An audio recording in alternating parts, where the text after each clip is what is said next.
Honoráveis ouvintes, sejam muito bem-vindos a mais um episódio do Extramuros Podcast. Sou Washington Clark dos Santos, seu anfitrião.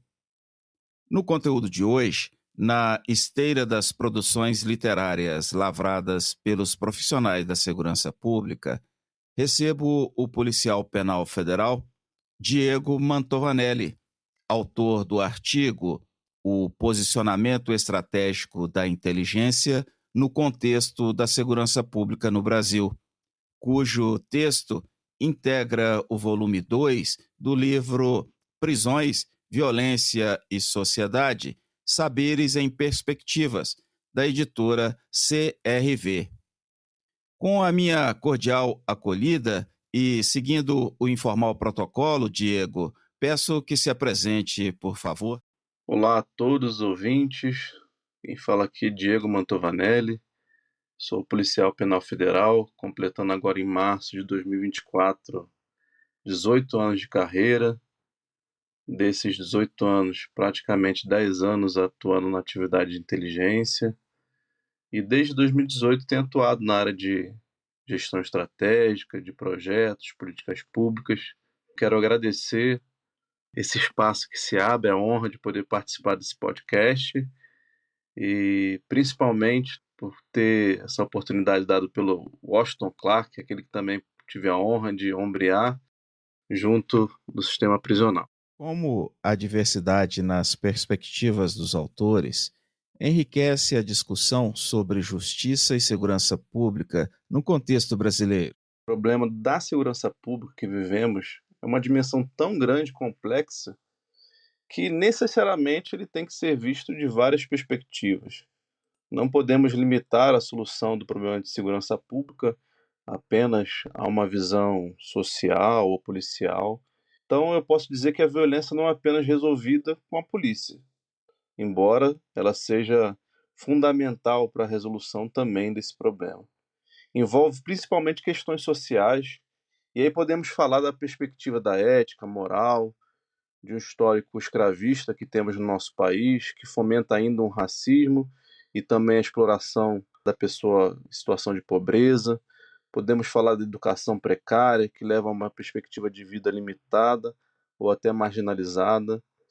É preciso de vários atores apontando aquilo que se enxerga ou que se pode contribuir para a resolução da violência no nosso país. Então não podemos ter uma visão limitada, temos que de fato compreender que é um problema tão complexo que necessitamos de várias perspectivas, de várias pessoas e conhecimentos envolvidos. Felizmente estamos entre os países mais violentos do mundo, né? Isso são dados que se repetem cada dia mais. Então, diante de tanta dificuldade que temos, né, precisamos ter menos vaidade e mais humildade. Precisamos criar mais pontes do que muros, né, do que divisões, reconhecendo que precisamos de toda a ajuda possível para superar esse desafio que vem de décadas, ou podemos falar até de séculos.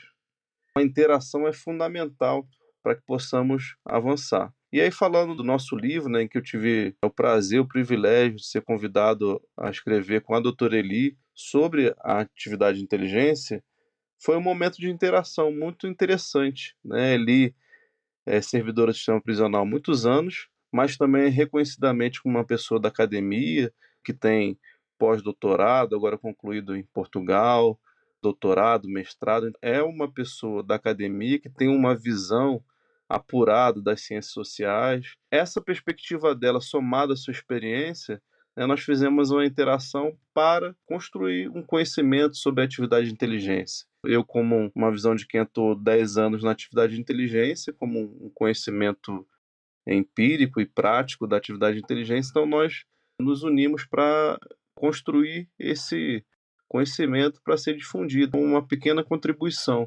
E eu creio que assim deve ser, para que possamos evoluir na resolução do problema tão complexo da segurança pública. Precisamos fazer pontes, unir pensamentos, posicionamentos e avançar. Diego, no capítulo sobre o posicionamento estratégico da inteligência na segurança pública, quais são os principais pontos abordados e qual é a relevância desse tema?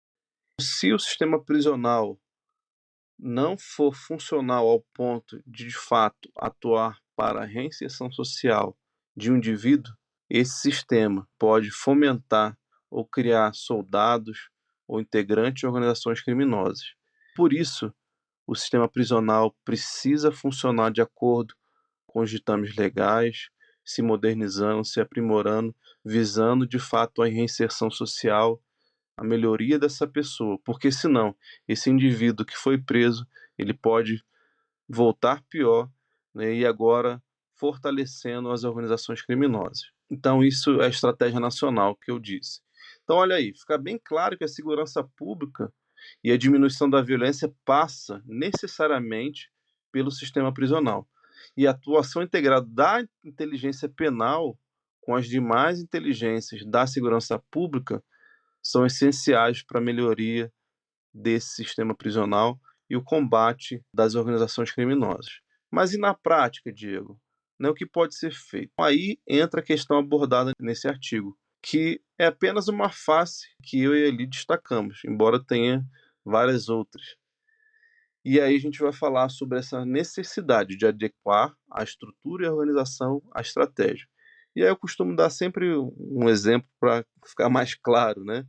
Para quem não me conhece, eu sou um jovem de 41 anos, 1,75 m, por volta de 99,9 quilos. Essa é a minha estrutura, essa é a minha base. E aí pergunto para você, né, com essa minha estrutura, eu posso ter um objetivo. Sei lá, quero ser um jogador de futebol para jogar na seleção principal do Brasil. A minha pergunta é: será que com essa minha estrutura hoje eu consigo alcançar essa minha estratégia, esse meu objetivo? Ou se minha estratégia é ser campeão mundial dos 100 metros rasos, será que hoje essa minha estrutura permite? É só para clarear. Você vai falar assim para mim: pô, Diego, você tá de brincadeira, né? Essa tua estrutura, meu amigo, você não tá nem fazendo os 1.000 metros fundos, né? Quanto mais 100 metros rasos. É isso que a gente vai abordar no nosso artigo. E aí, vamos para a estrutura para constatar que, de fato, a estrutura que nós temos hoje, ela ainda não é adequada para que a atividade de inteligência venha cooperar de modo funcional para aquilo que nossas estratégias nacionais apontam. E aí eu vou trazer alguns dados. Na construção da Estratégia Nacional de Segurança Pública, por exemplo, o número de participantes da inteligência penal foi de apenas 5%, menor do que a participação de membros de outros poderes que nem atuam diretamente na atividade de inteligência de segurança pública. Isso é um ponto. Vou dar outro exemplo para vocês.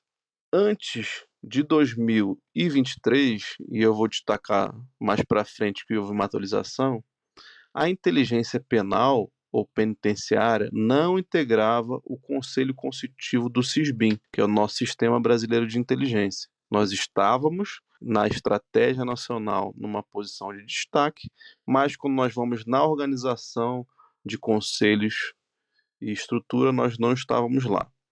Outro ponto, a inteligência penitenciária também ou ainda não integra o Conselho Especial do Subsistema de Inteligência de Segurança Pública, o CISP.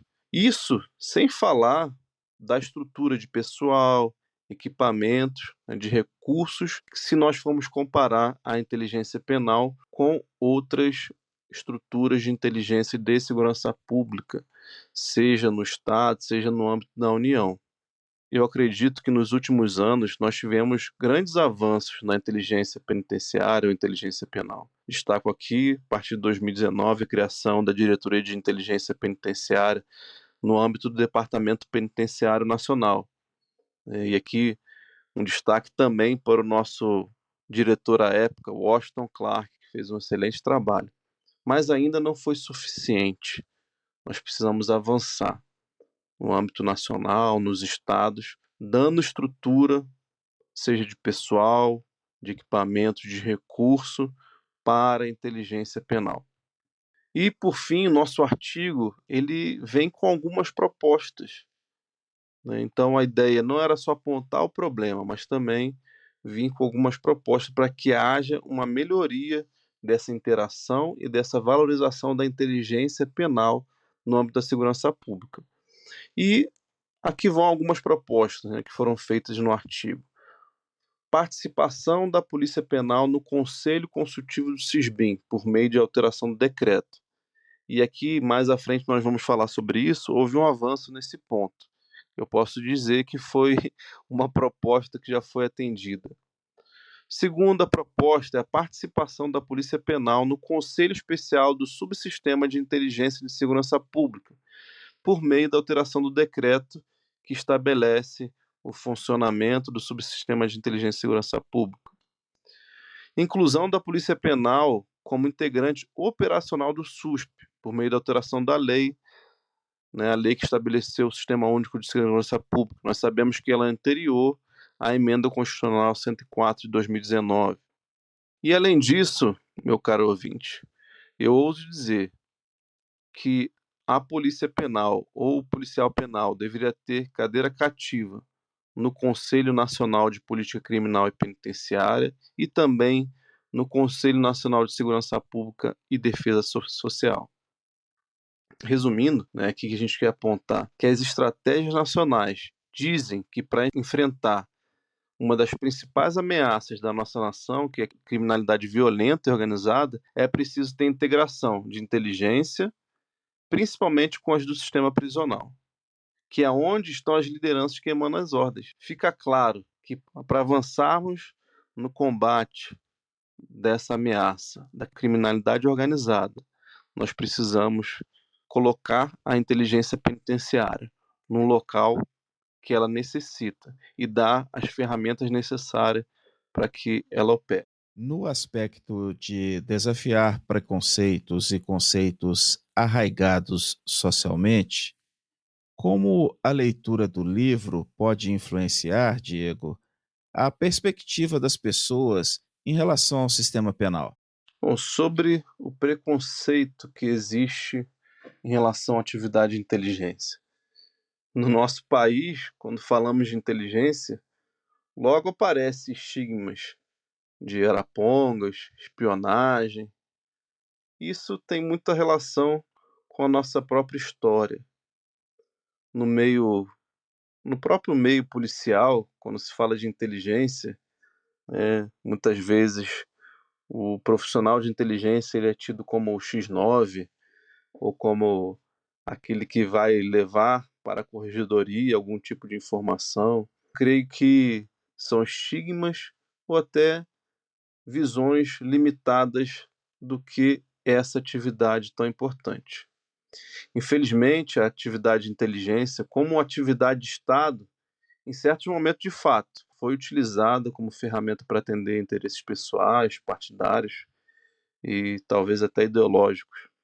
Isso é um fato que, infelizmente, nós podemos observar. Também, quando se noticia sobre atividade de inteligência, com frequência ela é apenas relacionada à investigação policial. A minha opinião sobre isso é que a atividade de inteligência nunca se mostrou ou pôde se mostrar de fato para que serve e a sua importância tão ampla que ela pode dar para a nossa nação. Como a atividade de inteligência é para subsidiar os tomadores de decisão, no caso aqueles que governam, eu entendo que, primeiramente, essas pessoas devem conhecer o que é atividade, elas precisam saber o seu valor para que assim possam utilizá-la em prol do Estado. Não só em interesses próprios, mas no interesse do Estado, nas mais áreas diversas possíveis. Então, hoje também, quando nós falamos de inteligência, nós limitamos essa atividade tão importante, que é produzir conhecimento para os tomadores de decisão, apenas na área de segurança pública. Eu creio que nós devemos avançar e mostrar que a atividade de inteligência é uma atividade tão importante, uma ferramenta tão eficaz para aqueles que gerem uma área relevante, que essa pessoa, esse gestor, pode fazer uso, bom uso da atividade de inteligência em prol, principalmente, da nossa sociedade. Como membro do Conselho Nacional de Política Criminal e Penitenciária, Diego, como você vê o papel desse órgão na formulação de políticas para o sistema prisional? A presença neste conselho de profissionais dos sistemas prisionais pode influenciar na agilização das reivindicações pelas regulamentações e/ou reestruturação da Polícia Penal? Eu acredito que o conhecimento teórico, científico, é muito enriquecedor no conselho. Você ouvir tanto profissionais da academia como profissionais de outros poderes é muito enriquecedor. Contudo, a presença de profissionais do sistema prisional no conselho enriquece e traz uma visão da realidade para os demais integrantes. E ainda, esse profissional vai apontar a viabilidade daquilo que é proposto. Então, muitas vezes, vem resoluções de alguns conselheiros que o profissional que atua no sistema prisional ele vai apontar se de fato aquela proposta, aquela resolução é aplicável, principalmente os impactos. É muito importante essa participação. Inclusive, em minha opinião, acredito que deveria ser obrigatória a presença de policiais penais e técnicos do sistema prisional no CNPCP.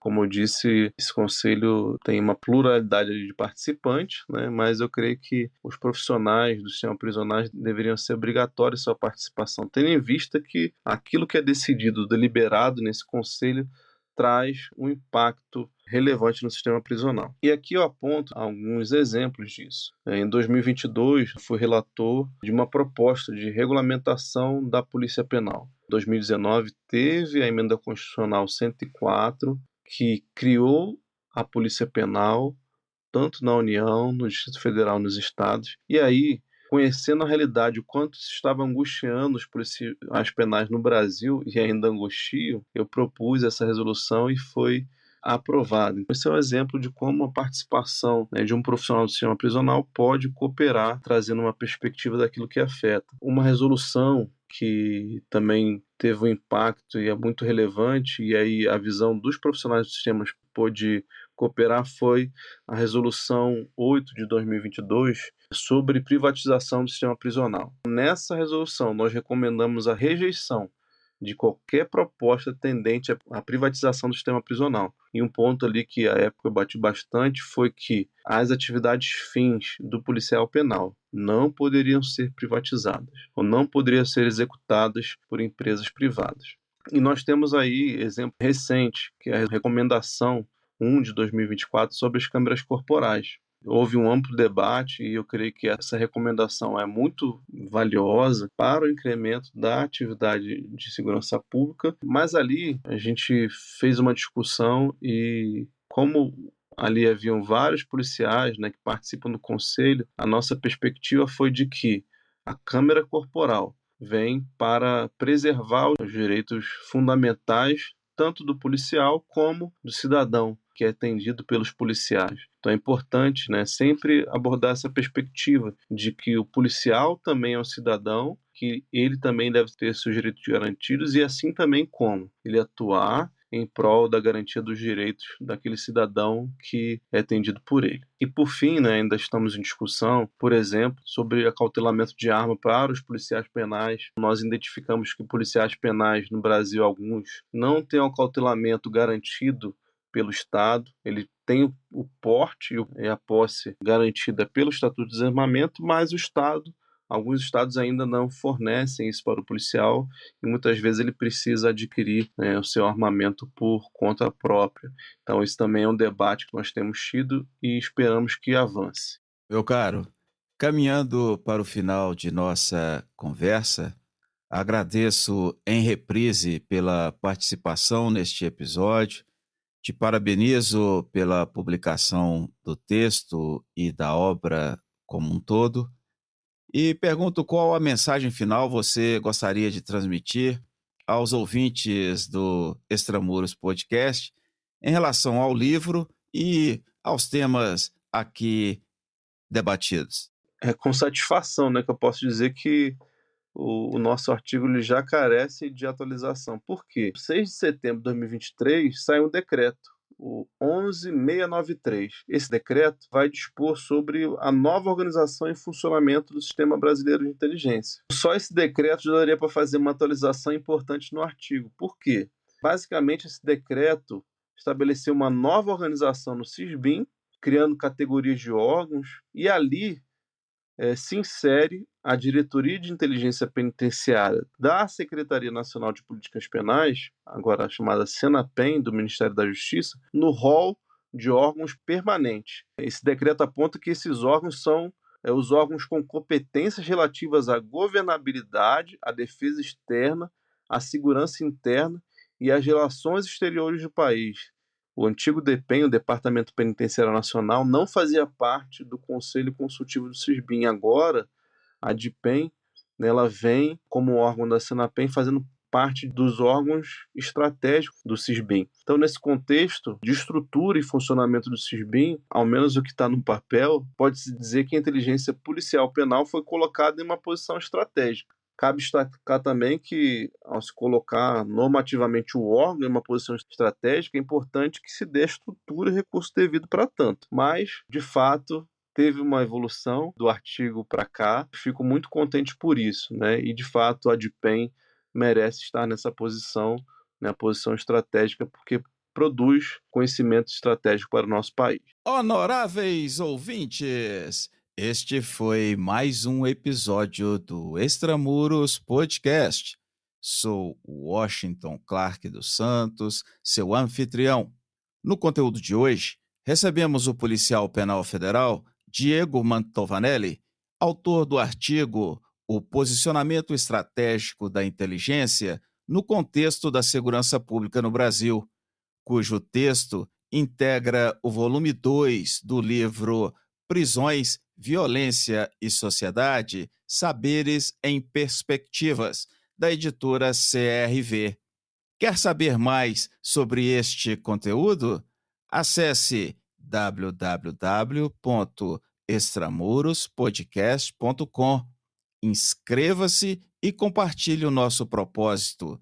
Será um prazer ter a sua colaboração. Pela sua audiência, muito obrigado e até a próxima!